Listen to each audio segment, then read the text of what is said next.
Okay, it's another episode of the On.NET Show. And today we've got Jon Galloway, who's the Executive Director of the .NET Foundation.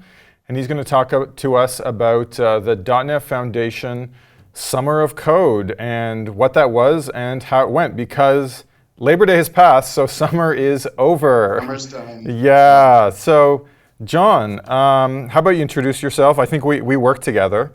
Yes, we do. We've worked together for a long time. So tell us a little bit about yourself, tiny bit about the foundation, and then let's dive into Summer of Code and why you stole that name from Google. Well, I didn't. So technically, we call it the .NET Summer Hackfest. Oh, okay. But everyone calls it the Summer of Code. So I've given up correcting. So I'm Jon Galloway. I've been doing .NET open source for a long time. I love .NET in general.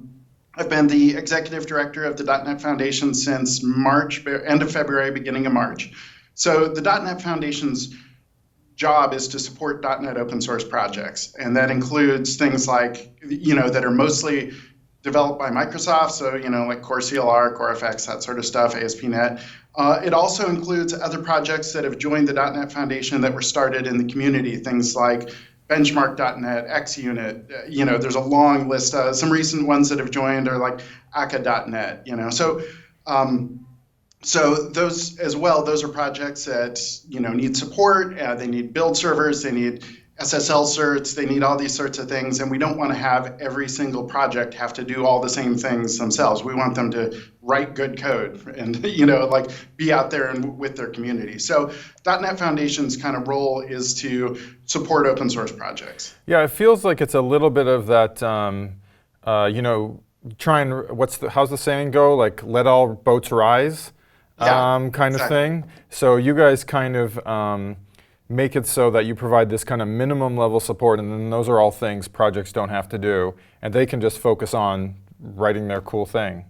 Yeah, I was talking this over with Scott Hanselman preparing for a talk once, and he kind of brought it back to, how when people will talk about like infrastructure as a service going to platform as a service to functions as a service, like focusing just on what you want to do. And some people, there's also the pizza as a service metaphor where it's like you buy all the ingredients and make a pizza from scratch, up to you buy one, a frozen one, pop it in the oven, but you still eat it at home, all the way going to just go to a restaurant and they bring you food and you just shovel it in your mouth. So the Pizza Hut, right?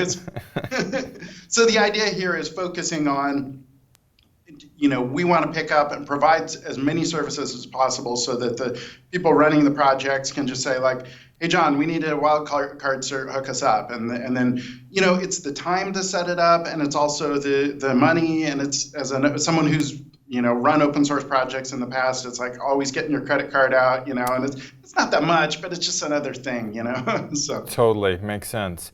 Okay, tell us about the .NET Summer Hackfest. It looks like the screen has shown up now.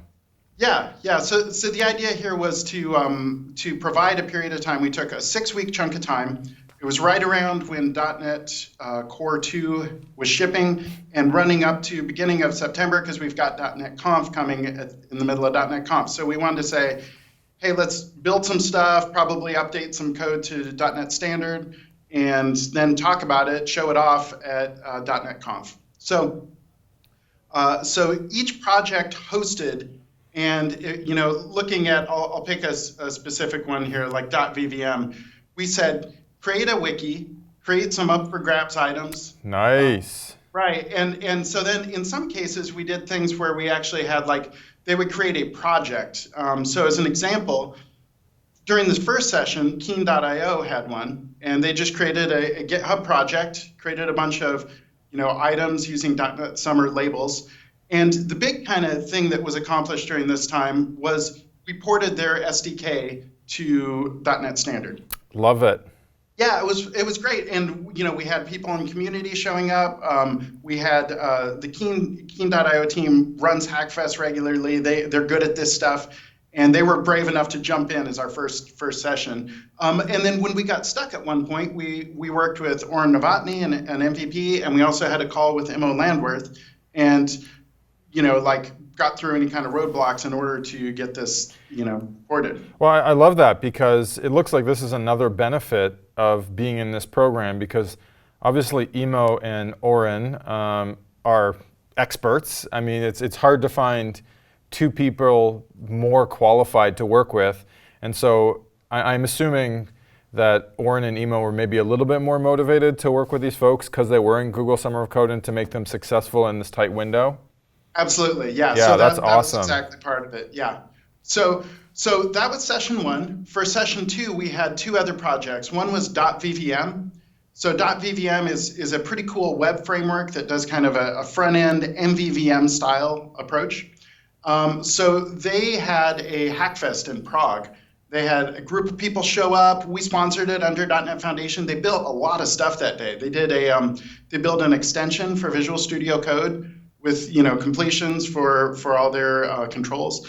They also, this one's really cool. They were able to integrate React components into .vvm pages. Nice. So this opened up a ton of additional components that just kind of light up in there. And then they did some other things that had been kind of nagging them for a while, the ability to disable or enable all controls on a page. So that was really cool. A neat thing that came out of this is that they said, when I talked to them later, they said, the Hackfest was good, and it was also like a catalyst that helped them to get a lot of stuff done. It helped the core committers that were already part of the project, get fired up and get some things wrapped up. So in 2 weeks, they shipped a release, they did a theme editor, all kinds of stuff, and it was kind of built around this open source Hackfest time. Right. This is a very bad word to use at this time frame, but it sounds like it was a bit of a wildfire for them. Yes. Yeah. It was very. Yes. But yeah, it was great. Another one that we did during this time was Brighter. Brighter is a command dispatching system. It's great for things like middleware, high throughput stuff, and so they had some pretty interesting goals. Here, let me bringing up their kind of thing. They had some goals as far as expanding other types of backends and things that they could migrate through, or that they could talk through. So they did a lot of cool stuff during that time. One thing that was neat was they just had a meetup in London. And, they just said, hey, we're going to do this thing. We helped publicize it. And, had a bunch of people show up, write some cool code. It was neat, too, that having some new people jump onto the project, look at the code and say, like, wait a minute, why are you doing this? And they fix stuff, So a lot of good contributions there. Nice. Yeah, and then during the third session, we had kind of a lot of our bigger projects. We had Akka.net.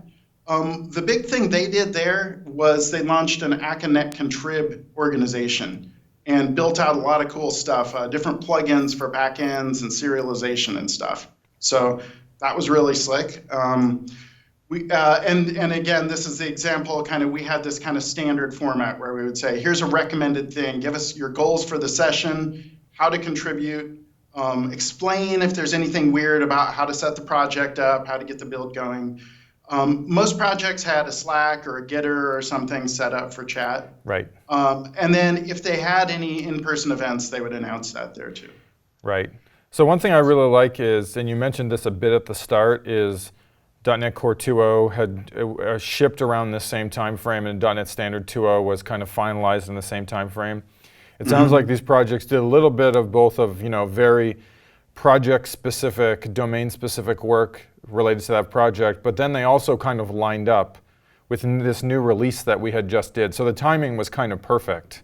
It was. I have to say it was a little difficult because I would have liked to do it earlier in the summer, and maybe have more people show up, but we really did, for it to be valuable, I think we needed to have it right around .NET Core shipping. Yeah. So, yeah. So, yeah. So that kind of is a good segue into, I guess, two questions. One is, do you feel like this was successful and a good idea?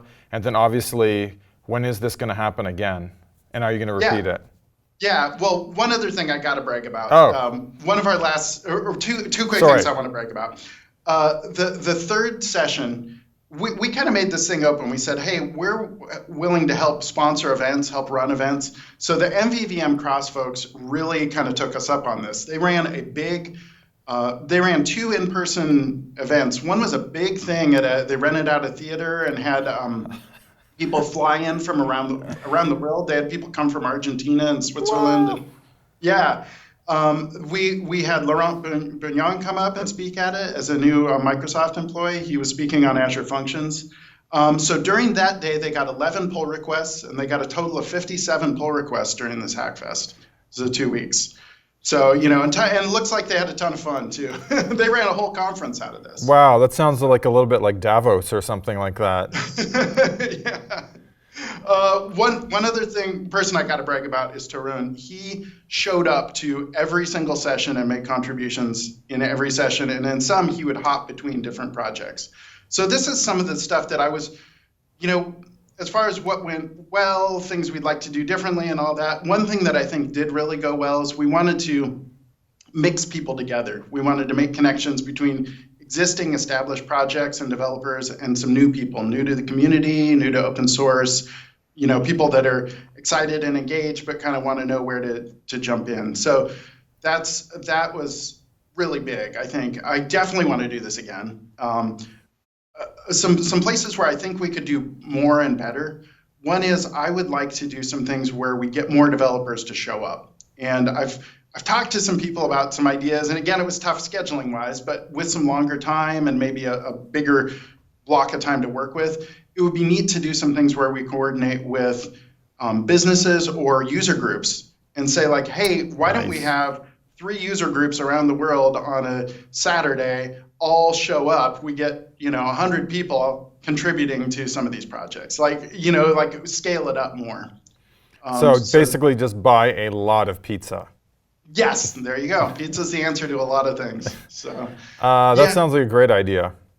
Now, did any of the teams that you worked with say, we'd like to do this again, please tell us what the next date is? Yes. Yeah, we definitely did. We had people wanting to do more. We had more projects that applied but didn't have a whole project team in place to on-ramp new developers. So what I would love to do the next time around is have like another track, which is a more, I don't know, like a small thing where, it's like extra credit. Like basically, if you're already an open source developer, you know the drill. If you just want to show up and contribute to a project, we'll take a week of time and have 4 or 5 projects that could use some help. Come on over and help them. So I actually had this interesting experience just this past weekend that aligns with that. So Labor Day weekend in Seattle is PAX, which is the Penny Arcade conference. It's at the Washington Convention Center. And I got to think, there's tens of thousands of people there. Maybe there's like 70,000 people. It's something enormous. And I walked past this woman who was just standing there, and she had this tiny little sign which said LFG on it, which I did actually not know what that meant. So I had to go on my phone and see what LFG means. And so apparently it stands for looking for group, and meaning to join in with someone's board game or game. And so it feels like that's like the LFG track. Yeah, I feel like this was kind of a try it out, see what works, see what I feel like some of our process things about our wiki and how to sign up and that sort of thing worked well. Scaling it up is definitely something we want to do in the future. And then that whole matchmaking thing of getting more developers, especially as more and more people get going on .NET Core, and it's like, hey, let's build some cool stuff. Absolutely. Well, I feel like you should claim victory on this one. It sounds like the project, yeah, awesome. Virtual high five. Sounds like it went awesome. Thanks for telling me about it. Sure. I definitely learned something from this because I definitely didn't have all that context. And let's see what this happens how it works out for the next time. Yeah, I'm thinking probably a summer one works well because people are kind of more free to do things. Yeah. I've honestly been thinking about maybe a short little 1 week winter session or 2, just a time during then. So makes sense. Okay, well that's another session of the On.NET show. Thanks, Jon, for coming on to the show and telling us about .NET Foundation, .NET Summer Hackfest. And I definitely didn't know everything that you did this summer, and so I'm sure everyone else was interested in it too. So I'd love to see you do this again and for us to talk about it and continue good luck at the foundation. Thanks a lot, Rich. Yeah.